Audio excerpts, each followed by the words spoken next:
Parte 1. Se você quiser causar uma boa primeira impressão, sorria. São as nossas ações, e não as nossas palavras, que mostram aos outros o que pensamos sobre eles. Assim, quando vamos conhecer alguém, o jeito mais fácil de dizer "eu gostei de você" e "estou muito contente por conhecê-lo" é simplesmente sorrindo. Nós humanos somos apaixonados por pessoas que sorriem para nós. Quando uma pessoa que acabamos de conhecer sorri para nós, temos uma tendência de gostar dela. Por exemplo, ver o sorriso de um bebê nos faz nos sentirmos muito bem por dentro, assim como ver um cachorro abanar seu rabo freneticamente por ele estar contente em nos ver. Se você quiser que uma pessoa goste de você de primeira, você deve mostrar aos outros o quanto você gosta de estar com elas. Se você está feliz por encontrar alguém, essa pessoa também ficará feliz em vê-lo. Os psicólogos descobriram outro efeito causado por sorrir em excesso. Parece que a conexão entre emoções positivas e o sorriso não é uma via de mão única. Sorrir conscientemente pode levar a emoções positivas, assim como emoções positivas podem levar a um sorriso involuntário. Isso quer dizer que, quando sorrimos, deixamos tanto as outras pessoas quanto a nós mesmos mais felizes. Por isso, podemos dizer que um sorriso não custa nada e traz muita alegria para quem o vê. Parte 2. Se você quiser que os outros gostem de você, não os critique. Criticar as pessoas e apontar seus erros não as ajuda a mudarem seus comportamentos, e certamente não as ajuda a aprender nada. Isso se dá porque, normalmente, as pessoas são guiadas por emoções, ao invés da razão. Mesmo que a crítica pareça justificada, normalmente não tem o efeito desejado. A pessoa criticada não está prestando atenção no que você está dizendo, porque ela se sente atacada e sua reação natural é imediatamente defender sua posição e, por fim, contra-atacar. Criticar alguém pode até lhe ajudar a desabafar, mas no longo prazo isso só vai fazer os outros gostarem menos de você. Muitas pessoas bem-sucedidas criaram o hábito de nunca criticarem os outros abertamente. Por exemplo, Benjamin Franklin disse que o segredo para o seu sucesso era nunca falar mal de nenhum homem. Abraham Lincoln aprendeu bem essa lição também. Ele costumava criticar publicamente seus oponentes, até que um dia suas críticas quase o levaram a um duelo de espadas. A partir daquele momento, ele parou de criticar os outros abertamente.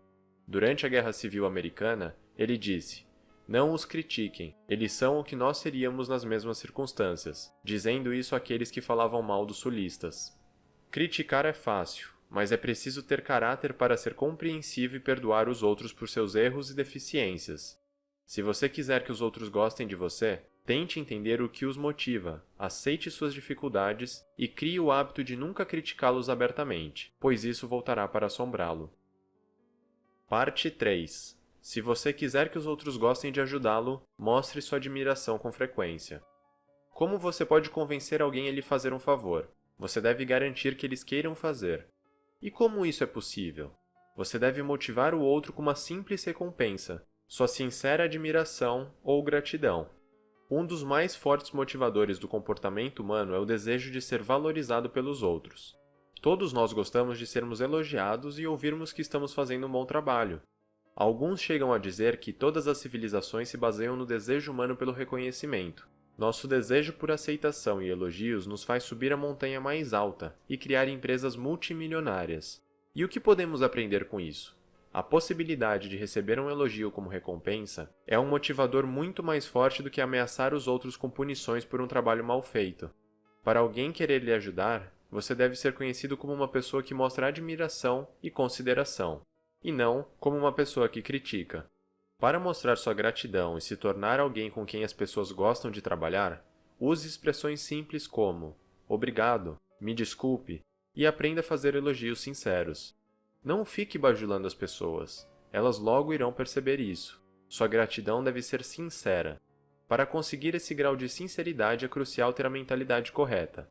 Tente pensar como Ralph Waldo Emerson, que disse que toda pessoa que ele conhecia era superior a ele de algum modo. Assim, sempre existia algo para ele aprender e valorizar nos outros.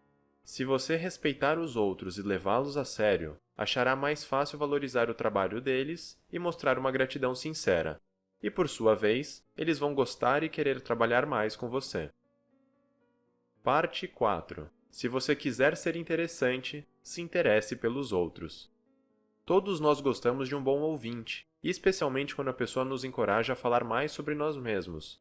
Todos os seres humanos, naturalmente, se interessam por si mesmos e, consequentemente, ficam felizes de conhecer pessoas que têm interesse neles. Se você quiser ser simpático e interessante, ouça ao invés de falar. Pergunte aos outros sobre eles e os encoraje a falar o quanto quiserem. O segredo de ser interessante é simplesmente estar interessado. Ouvir de verdade envolve prestar total atenção na outra pessoa. Faça esforços sinceros de mostrar que você está realmente interessado em ouvi-los. Não os interrompa e nem fique distraído. Sigmund Freud ficou famoso por sua habilidade de ouvir. Ele se destacou por mostrar aos outros o quanto ele achava interessante o que ele ouvia. As pessoas se sentiam tão confortáveis que, em troca, revelavam suas mais íntimas emoções e experiências a ele. Por um outro lado, falar demais de si mesmo, não dar ouvidos e interromper os outros quando eles falam, fará com que as pessoas não gostem de você.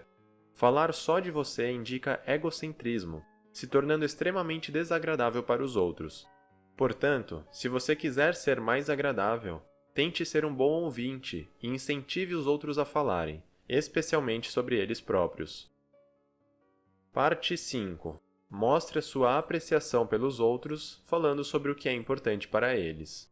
As pessoas gostam de conversar com um bom ouvinte, mas, mais do que isso, elas gostam de conversar com pessoas que conhecem e se interessam pelas mesmas coisas que elas, como seus trabalhos e hobbies. Todos gostam de conversar sobre o que é importante para eles mesmos, então, eles naturalmente gostam de quem tem os mesmos interesses. Veja Roosevelt como um exemplo. Quando ele ia conhecer alguém, ele se preparava, lia absolutamente tudo o que conseguia a respeito do que era interessante para a outra pessoa. Ele entendeu que o caminho para ser valorizado por qualquer pessoa era a habilidade de conversar com a pessoa sobre o que ela mais gosta.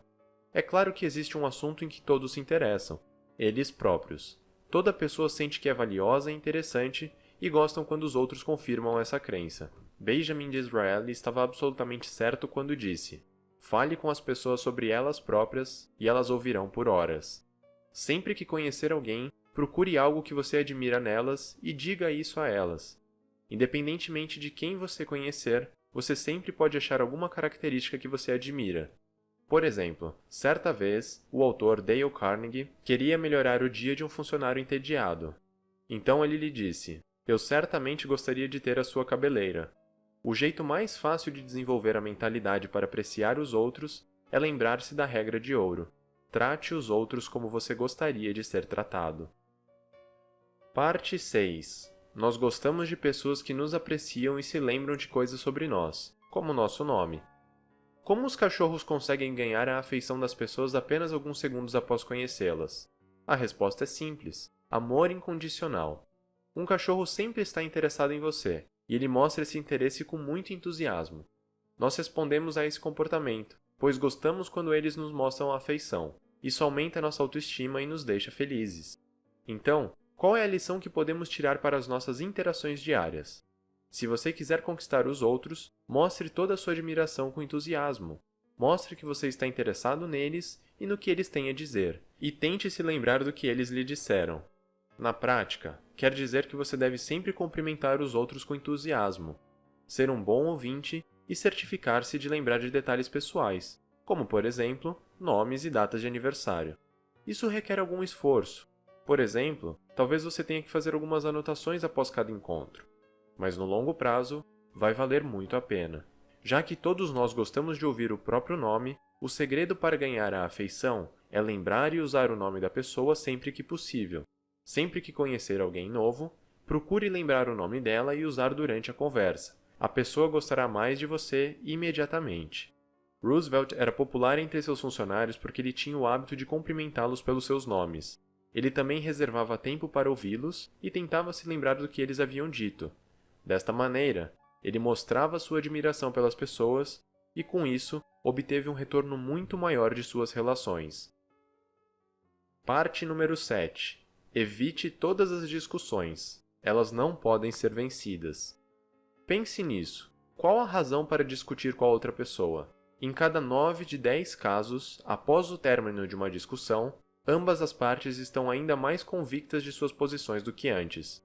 Não há nada a ganhar com essas situações. Não importa o resultado, seu oponente não vai concordar com você. Ao contrário, ele só vai ficar ressentido com você pelo que lhe foi dito. Por isso, a única solução é evitar que essas situações até mesmo comecem. Nem sempre é necessário chegar a um acordo quando encontrar oposição às suas ideias. É importante que os outros questionem seu ponto de vista, sem impor suas próprias ideias a eles. Seja grato pela opinião deles, e pense a respeito do que eles disseram, ao invés de automaticamente discutir para fortalecer suas ideias. Se duas pessoas sempre concordam em tudo, então uma delas é dispensável. Porém, se as duas pessoas estão sempre gritando e discutindo uma com a outra, nunca chegarão a uma solução. Por isso, evite discussões, mas quando elas forem absolutamente necessárias e inevitáveis, você deve tentar manter as suas emoções o mais longe possível da discussão. Primeiramente, ambas as partes devem se manter separadas para pensar no assunto. Elas só devem se encontrar depois que os ânimos se acalmarem. Parte número 8. Nunca diga aos outros que eles estão errados, eles só ficarão ressentidos. Quando você fala para alguém que ele está errado, basicamente você diz: eu sou mais esperto do que você. Isso é um ataque direto à autoestima da pessoa. Você vai machucar os sentimentos dela e ela vai querer revidar. De modo geral, sempre que você quiser expressar uma opinião oposta de alguém, nunca use termos diretos como está claro que, ou obviamente esse caso é, já que esses termos sugerem a ideia de eu sou mais esperto do que você. Mesmo que você acredite que seja mais esperto, nunca exponha essa mentalidade aos outros. Para fazer com que a outra pessoa reavalie seu ponto de vista, é muito melhor ser humilde e ter a mente aberta. Você pode dizer coisas como eu penso de outra maneira, mas posso estar errado. Já errei muito, então vamos avaliar juntos os fatores novamente. Se apresentar sua opinião dessa forma, é muito improvável que a outra pessoa se ofenda ou fique ressentida antes de ouvir o que você tem a dizer. Com um pouco de sorte, uma abordagem discreta vai transformar oponentes em aliados num piscar de olhos, tornando possível que você mude a opinião deles. Benjamin Franklin criou o hábito de nunca discordar abertamente dos outros. Ele até mesmo eliminou expressões como certamente e sem sombra de dúvidas, quando se dirigia às outras pessoas. Ele achava que essas expressões eram muito duras e refletiam uma mentalidade inflexível. Parte 9. Sempre que estiver errado, admita de maneira clara e rápida. A verdade é que todos nós cometemos erros. Existe um modo muito simples de evitar que alguém o repreenda quando você errar. Admita seu erro de maneira clara e rápida. Isso pode ter um efeito inesperado. No momento em que você admite a culpa, a situação tem uma reviravolta. A pessoa que estava planejando aumentar a autoestima dela através de uma crítica, há alguns segundos, agora ela se vê obrigada a ser gentil e lhe perdoar se ela ainda quiser ter a última palavra. Dale Carnegie teve uma experiência com uma situação semelhante. Certa vez, ele foi abordado por um policial porque estava andando com seu cachorro sem uma focinheira. Antes de o policial começar a falar, Carnegie pediu 1000 desculpas e disse o quanto o erro era inadmissível.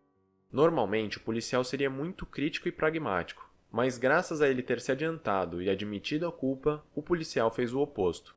Ele aceitou as desculpas de Carnegie e o isentou da multa. Essa abordagem também traz outro efeito positivo. Admitir os erros abertamente é melhor do que ouvir os outros lhe acusando por eles. É mais provável que os outros pensem melhor a seu respeito quando você admite seus erros abertamente. Qualquer um pode se defender quando criticado, mas é necessário muito caráter para admitir abertamente seus erros e deficiências e, é claro, se desculpar. Parte 10. Para ser convincente, faça com que as pessoas digam sim sempre que possível. Se você quiser persuadir alguém a mudar de opinião, nunca deixe que eles percebam que isso é o que você quer. Ninguém gosta de ser obrigado a mudar de opinião. Assim, você deve persuadi-los indiretamente. Primeiramente, tente ganhar a pessoa sendo agradável, polido e paciente. Se você for agressivo, seu oponente não vai lhe dar ouvidos e sentirá que precisa se revidar e defender sua opinião. Então, para evitar isso, sempre se foque nos interesses em comum. Deixe claro que ambos têm o mesmo objetivo. Nunca revele seu ponto de vista antes de certificar que a outra pessoa acredita que vocês têm interesses em comum. Uma vez que a pessoa vê que seus objetivos são semelhantes, o jeito mais eficaz de persuadi-los é fazendo com que eles concordem com você o maior número de vezes possível. Monte seus argumentos com um monte de perguntas breves, que só podem ser respondidas com um sim. O raciocínio por trás dessa abordagem, que também é conhecida como método socrático, é simples. Quanto mais respostas sim você conseguir na conversa, maior é a chance de você conseguir um sim quando você finalmente revelar sua opinião sobre um determinado assunto. Resumo final. Garanta que os outros gostem de você, sorrindo, os ouvindo e mostrando que você os valoriza. Isso vai fazer com que eles lhe ouçam mais e façam favores para você.